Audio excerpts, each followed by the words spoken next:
J'ai pas changé mon fusil d'épaule au niveau de la structure, hein, c'est toujours un peu la même recette.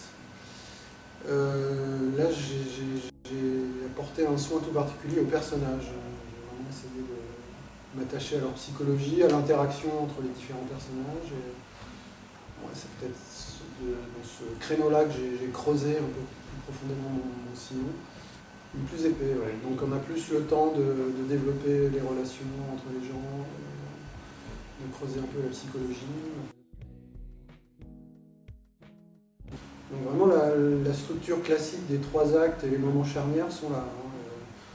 Enfin, quand j'écris le truc, j'ai pas forcément ça en tête parce que c'est tellement dans mes gènes et dans mes habitudes que j'ai tendance à dupliquer cette façon de faire et ce schéma naturellement et instinctivement.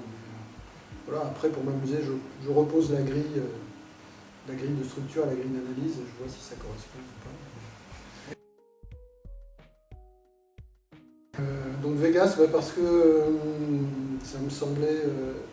nos héros se déplacent à travers les siècles et à travers le monde pour aller tout le temps dans des endroits clés, des endroits symboliques, des endroits qui sont à l'avant-garde de l'évolution de la société. Et en 1950, cette espèce de Vegas, qui est une sorte de Disneyland dépravé, qui met en avant les paillettes et tout ça, voilà, ça me semblait une bonne vitrine de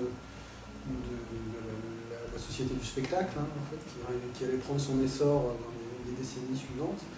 Et je trouvais ça judicieux d'avoir mes personnages justement dans ce creuset-là, dans cette, ils appellent ça les forges du futur, dans leur propre terminologie, mes héros. Des fois vous allez dans un endroit et vous voyez effectivement entre l'image d'Épinal et la réalité, il y a un décalage. Non, là, Vegas, c'est vraiment plein camp, des néons partout. On a l'impression que tout est possible, mais en fait non, c'est très fliqué. C'est un délire qui n'a de délire que l'apparence, que la surface. En dessous, c'est très codifié. Le volcan explose à heure fixe. Il y a des caméras partout, donc vous ne pouvez pas faire n'importe quoi. Les buffets sont gratuits, mais vous dépensez par ailleurs de l'argent dans d'autres domaines, donc les casinos ils trouvent leur compte. Enfin, c'est du faux destroy. Alors la suite arrive le 18 novembre, le tome 2, et l'autre devrait arriver, le troisième, dans le premier semestre, fin du premier semestre 2011. Nous sommes en train de terminer l'écriture. Nous sommes en train d'essayer de répondre à toutes les questions posées dans les tomes précédents. On est un peu comme les scénaristes de Lost. On a lancé beaucoup de pistes, beaucoup de mystères et de machins, avec des idées plus ou moins précises et cohérentes. Maintenant, il s'agit de rattraper toutes les balles qu'on a lancées en l'air, de faire un tout cohérent, d'essayer d'être un peu moins frustrant que dans Lost, où tout s'explique par une bienveillante lumière blanche. Pour essayer de répondre aux questions de manière plus rigoureuse que ça. Voilà, c'est pas évident, et en même temps, c'est ce qui est marrant. Il n'y a pas que le roman d'apprentissage et les différentes étapes du voyage du héros. Le voyage peut être beaucoup plus intérieur. Non, bon, moi et Steph, nous avons pris le créneau de la quête initiatique parce que déjà, c'est un roman qu'on a écrit quand on avait 18-20 ans. Et voilà, c'est tout naturellement ce qui nous était venu à l'esprit à l'époque. Donc ça, on a repris ce schéma-là, mais on l'a perverti, puisque il y a des petits indices qui sont donnés au compte-gouttes, et normalement dans le tome 3, il doit y avoir un grand retournement qui, si on a bien travaillé, devrait vous retourner le lecteur comme une chaussette et tordre le cou au côté classique de la crise initiatique où le gars, une fois ses épreuves accomplies, rentre chez lui, tout le monde applaudit et tout le monde est content. Là, on prévoit des suicides de lecteurs en masse. Des brainstorming au café, on prend des cafés ensemble. Après, il y a beaucoup d'échanges mails, et puis on guette dans la boîte mail le chapitre écrit par le copain ou la copine. Et là, on met la casquette du critique et on dit ça j'aime bien, ça j'aime pas. Et l'autre fait pareil quand j'envoie mes propres textes. Et puis après, voilà, on repasse par derrière. Il y en a toujours un qui essaye d'unifier le style un peu pour que ça s'homogénise. Et puis voilà, après le directeur de collection entre dans la danse et on passe par la phase de correction, qui est plus ou moins longue et importante selon l'interlocuteur et le degré de réussite ou d'échec de la V1. Mais voilà, la collaboration se passe très bien. Pour l'instant, je me suis brouillé avec aucun de mes co-auteurs. Il n'y a pas de problème d'ego, de leadership. Pour les écrivains débutants, c'est pas facile. Hein. Moi, quand j'ai débuté il y a en 96, j'avais réussi à signer un contrat juste sur Synopsis.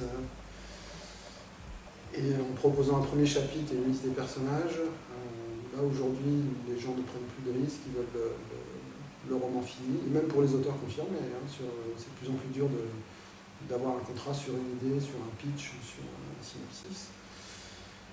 Donc moi mon conseil, écoutez, si c'est votre passion, foncez, de toute façon tout est dur, tout est bouché, c'est la crise, donc autant faire des choses dans lesquelles on s'éclate. Si vous, en l'occurrence, c'est l'écriture, allez-y, faites feu de tout bois. Ciblez bien les maisons d'édition auxquelles vous proposez des textes. Si vous avez écrit une trilogie de fantasy, ne la proposez pas à un éditeur de SF qui fait des one-shots, et vice-versa. Donc, ciblez bien vos envois pour ne pas perdre du temps, vous, et ne pas faire perdre du temps aux interlocuteurs de l'autre côté du bureau. Et puis, accrochez-vous. Les textes sont lus, maintenant il ne faut pas être pressé sur les délais, mais les textes sont lus, et voilà, il y a des réponses, et il y a des bonnes surprises, ça existe, c'est possible. Moi j'ai fait une rencontre avec des journalistes, c'était au mois de juin, pendant la Coupe du Monde de foot. On était au restaurant avec toute l'équipe Fleuve Noir, il y avait des journalistes et des libraires qui étaient là, une trentaine, une quarantaine de libraires, dont une dame de la Fnac des Ternes qui dînait à côté de moi, donc qui le discutait. Et la conséquence de tout cela, quelques mois plus tard, je reçois un coup de fil d'un producteur parisien qui me dit j'étais à la Fnac des Ternes, je cherchais des sujets potentiels d'histoire, des romans adaptés en film, et une gentille libraire m'a indiqué votre livre La Brèche, j'ai flashé dessus, c'est génial, est-ce qu'on peut se voir, est-ce qu'on peut se rencontrer? Alors mon rôle, c'est de voir chez mes petits camarades lesquels seraient susceptibles de travailler pour nous, de leur expliquer ce qu'on recherche, d'écrémer les projets qui arrivent, de dire... je ne suis pas directeur de collection, c'est plus un rôle de script doctoring. J'interviens pas tellement sur le style, plus sur la structure, le rythme, le tempo, les personnages, comment ils évoluent, quelle est leur courbe, la thématique. Voilà. Donc je lis une première fois le texte, je donne des conseils qui sont suivis ou pas, et ensuite je repasse le bébé à Xavier pour la finition. Et voilà, nous cherchons surtout des choses fantastiques, fantasy, aventure, du roman d'évasion plus que du roman social ou psychologique pur et dur, réaliste. D'accord. Lisez des livres.